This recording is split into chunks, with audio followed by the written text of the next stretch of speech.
everyone and welcome to Tokyo, Japan. Today I'm doing a vlog of my few days here in Tokyo. I'm going to be exploring the streets with the LUMIX S9. So I'm going to be doing some like portrait, travel, lifestyle, cityscape photography with this camera. And I'm keeping my setup super minimal. This is probably the most minimal setup I've ever had while traveling. So we're going to take the train now to our next photo spot. We're going to scout it out a bit earlier. So this is like my blue hour spot that I want to capture, but I'm not sure if I want to capture it from the ground or if I want to go up higher.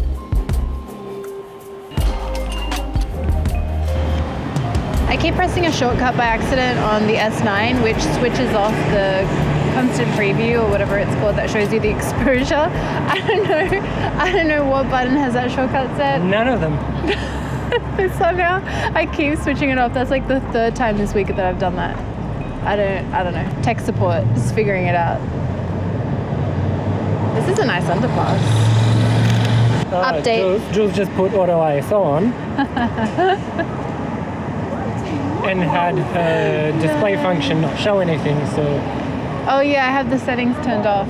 Yeah. So I like to live life on the edge. Because then they'll know my tech support rates for errors like that. Free. No, not free. So we've just made it here to the Tokyo Tower. I want to get a shot of it from the ground, so we're just kind of walking around to see if we can find any good viewpoints of it. And I really like, obviously, the trees, so I'm going to try and get a shot of it with some like kind of trees in the foreground. But I just want to talk about my setup real quick. So I've got the LUMIX S9. I have a full review of this camera up on my channel, which I'll leave linked down below. And I'm using two main lenses on this trip to Tokyo. So I actually bought the Sigma 24mm f3.5, and I got this secondhand at Kitamura camera store. As you guys saw in my review, the 26 pancake is such a good size for this camera, but with manual focus, it's not that fun to shoot with. So I wanted to get something really small and light, and this has been so fun to shoot with. I absolutely love it. And then I also have the LUMIX S 85mm f1.8 for those like telephoto shots. The light is super harsh right now, but I do want to try and find our spot for blue hour because that's the photo that I want for when the lights turn on. I'm actually making up for last time when I came to Tokyo and we went up to the viewpoint and it was a full moon, so they didn't turn the lights on of the Tokyo Tower. I need to make up for that. The plan is to walk away from the tower down this street because I think we'll be able to see it like looking back.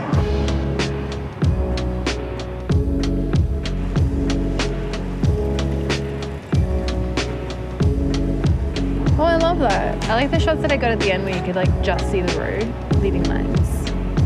Should I cross again? Yeah. Again.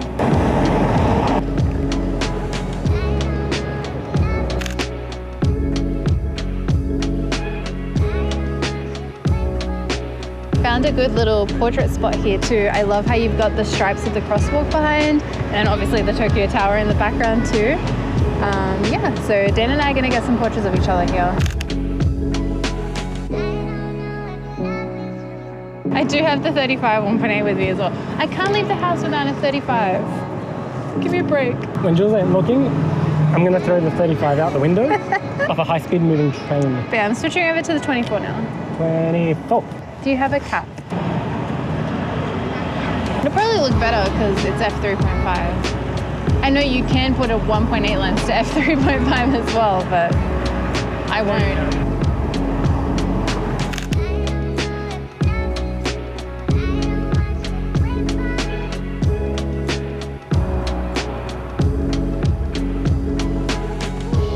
It looks so good when the sun shines on it. Yeah, this is a cool shot from here too. I found another little portrait spot. I think I like this one better than the other one, where again we've got like the crossing and then Tokyo Tower in the background, but there's like a bit more depth because you've got more cars, but they're in the far background. You've got like the bridge in the shot as well, and now the sun's coming out, so the lighting's a little nicer too. Before it was a bit flat.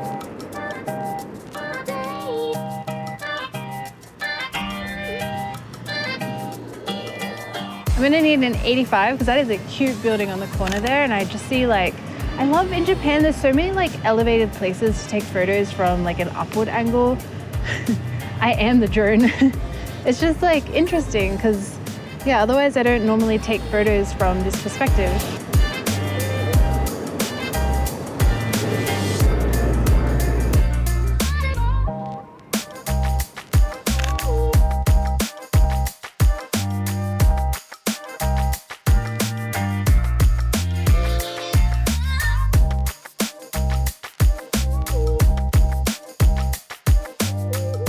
viewpoint. I think this one's even better than the one we went to last time. I'll put both names up. But this one, you have to pay a $500 cover charge for each entry, like a ticket price, and a 1 drink minimum order. So it worked out to be like around $1,000 each, which is not too bad. It's like $10 entry. And the view is so cool. Here, you kind of have to lean over the fence, which is kind of awkward. But then when we go downstairs, we've got like the whole window to work with. This is like by far the best view. This is the spot. So pretty. I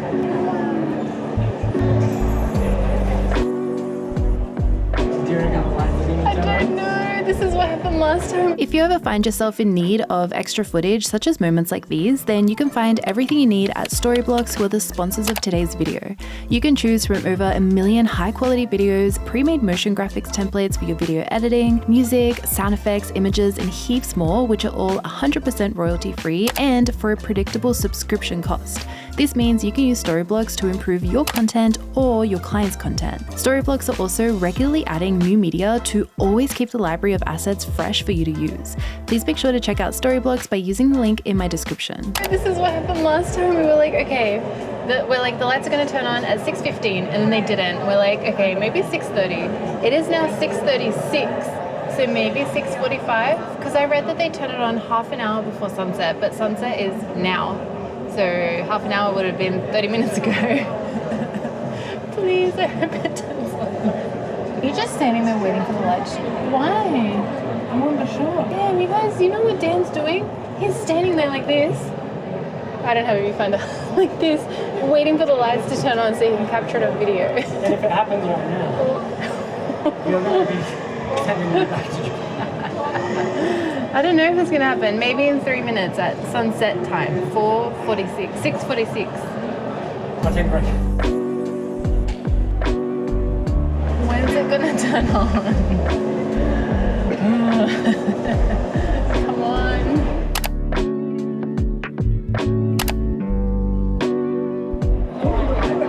We got it. We got there in the end.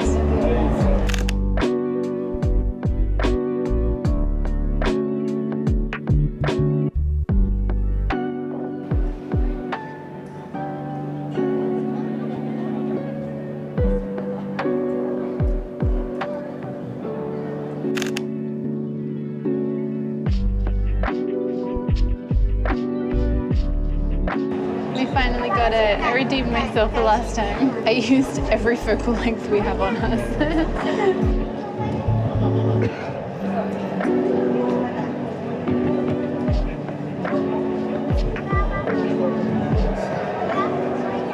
I saw this little viewpoint of Shibuya Crossing last night when we were catching the train home, so we've come to revisit it right now. The light is super harsh, but I'm still getting a couple of photos anyway, trying to like compose with that street in the background.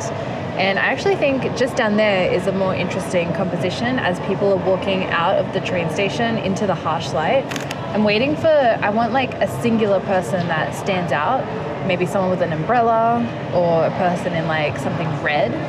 So I'm keeping an eye out there as well.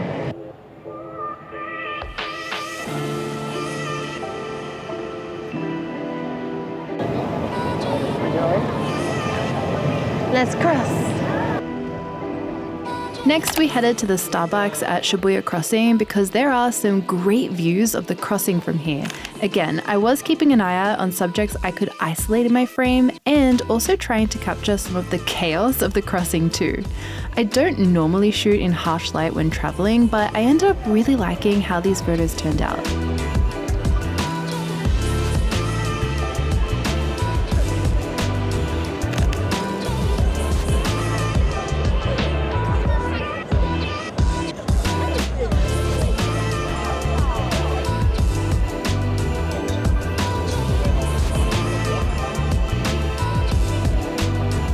We headed to Uobi for sushi, which we became obsessed with, and I can't believe how cheap it is compared to sushi in Australia.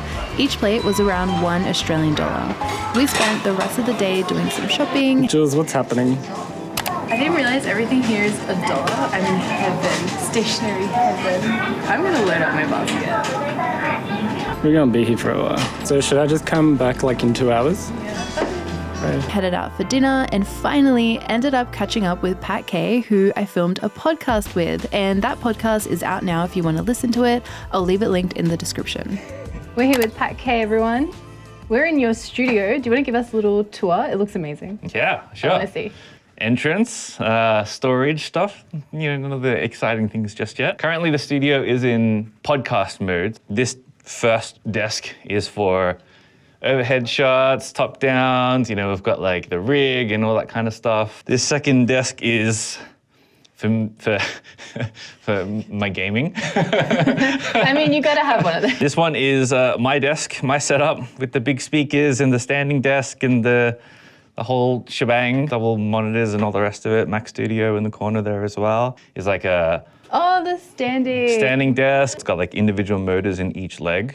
So it's like super balanced and very strong, very sturdy, great desk. And then I have a whole bunch of like friends come over and we co-work and all that kind of stuff. And sometimes they work over there. Sometimes they work here at the podcast setup. So this is the set. We're shooting this way. So all the nice looking stuff is like this portion of the studio. And then this is like all the business stuff. I've been really enjoying the 51.2s recently, especially for the podcast shot. Because when you go this way and you're like kind of just sitting down, the 1.2 allows your eyes to be in focus, but even like your hands are slightly out of focus and it looks so good. Good morning. It is another day in Japan. So today we are in Shinjuku and we are heading to some vintage camera stores because you can't come to Japan and not have a look at the vintage camera stores. Dan's with me. He's walking ahead of me, as always. There he is. So something that I really like about this little setup that I have is that yesterday, Dan and I, no, not yesterday, the day before yesterday, Dan and I, okay, sure.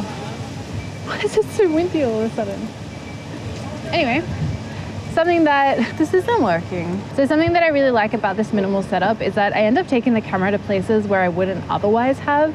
So yeah, we went to Disneyland and we brought the S9 with the little 24mm because it's autofocus and little, and we were able to get shots. So I'm gonna roll that footage so you can take a little look at what that all looks like, and then we'll come back to the vintage camera stores. Good morning. Good morning. It is 6 a.m. and we are heading to Disneyland. I'm so excited.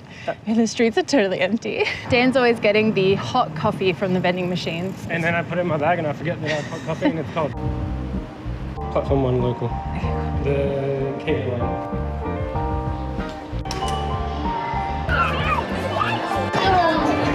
First up is Space Mountain. I'm tall enough. It's so dark.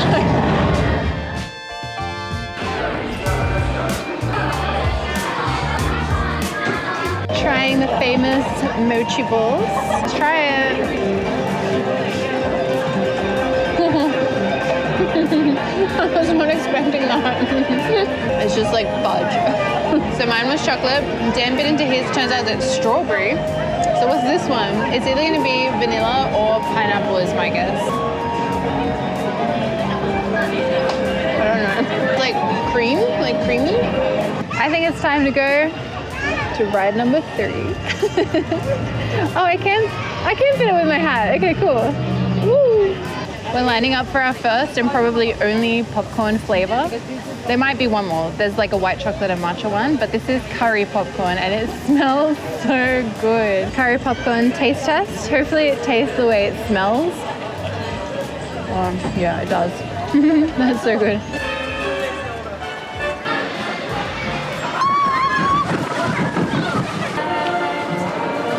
You might find a penne. That'd be cool. Wow. Yeah. Newcomer. Yeah. You're very nice.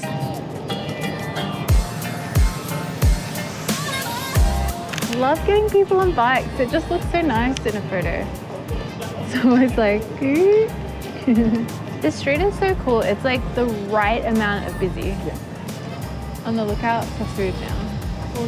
I'm vintage camera shopped out. I feel like it's really hard to find stuff.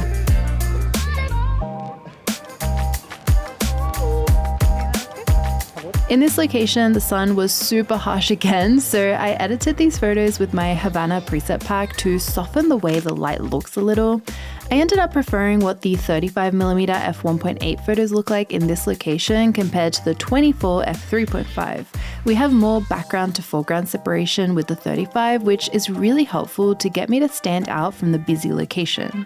I've also been taking quite a lot of handheld long exposure shots during my trip to Japan this time. I like how it adds a bit of interest and movement to the foreground of the photo.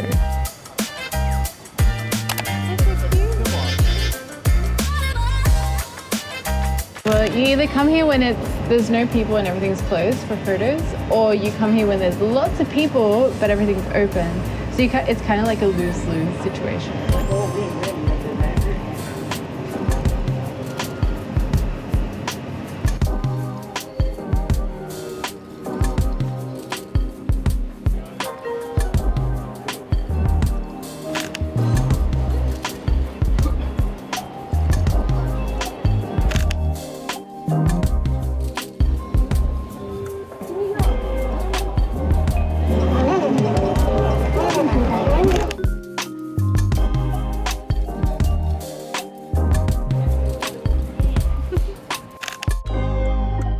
We're finally in the heart of Shinjuku. We're always like where the vintage cameras are, which is about a 5 to 10 minute walk away from here.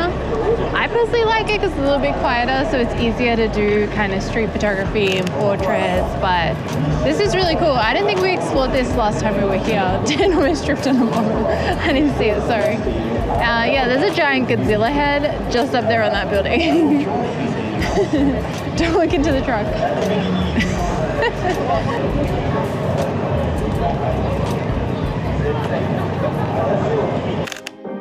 I'm driving. Where are we? Albacore seed. That was good.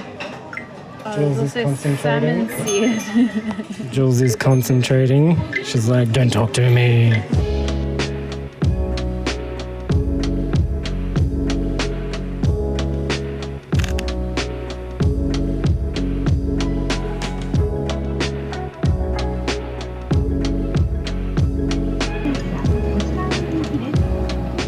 We did in fact go to Sushi Conveyor Belt again, and it was so good. I think it's my favorite place to eat.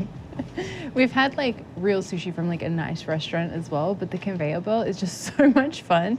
It's called Uobi. Good stuff, highly recommend. Yeah, but I think Uobi sounds better than Uobe. You will obey and you will have sushi. Well, sometimes when you come to a photo spot, it's nice to take that famous photo, but what I think is more special is then exploring around that area and getting those extra photos. I almost always, like 99% of the time, am more happy with the extra photos that I took than I am with like the photo spot photo. 99% of the time. What's the 1%? I think the in the Dolomites, that shot's iconic. We are trying to kill some time because it is a bit early. I thought it was like closer to Blue Owl, but it's not. But I think, okay, we're just gonna do some like street photos on the 85mm that I'm gonna switch to in a second to kill some time. And then I'm gonna take the photo with my 35, whether it's time or not. So whether the lights have turned on yet or not. I'm really exhausted and I wanna go back home. I have no energy left. Can you like just walk along the footpath and I'll get a shot of you? Thank you. Well, that was nice. I got like 4 people in a row on the bikes in the middle of the road. It looks really cool. But yeah, I have the 85mm on right now and I'm just getting like some intimate shots from up here of like people walking, the restaurants, the little streets, and just seeing what we can capture. Actually, I can see the railroad from here. I could probably get a nice one of the train as it comes by. There's 2 cute pigeons. I like it at this golden hour, it's pretty. It's really hard to keep the camera steady when the wind's blowing. Just get like these huge gusts that kind of like knock me around a little bit. I'll take that. Just can't stop. It just looks nice from different angles. And the lighting's getting better. It is, it's getting better by the second, but I think that's enough. We changed our minds. There was like literally 10 minutes to go to Blue Hour and I was like, it'd be stupid if we left now, so we just waited. We're going back for some Blue Hour shots and then we go home. You could have also done psych. Psych.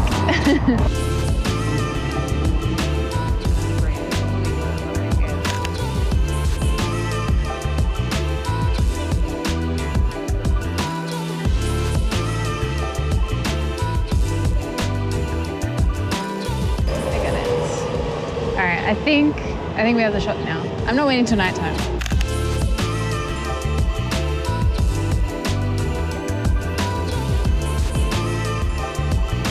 Finish. Let's go home and sleep. We have to wake up at 4 a.m. tomorrow for Disney Sea. Yeah, there's one more coming after that. I don't think I actually ended my Tokyo vlog properly, but our day at Tokyo Sea was amazing. It's the best Disney park I've been to so far. But I really hope you enjoyed today's vlog and my entire series from Japan. If you haven't watched my Osaka or Kyoto vlogs, I'll leave them linked down below. But as always, thank you so much for watching. I make new videos every single week, so I'll see you all next time. Bye!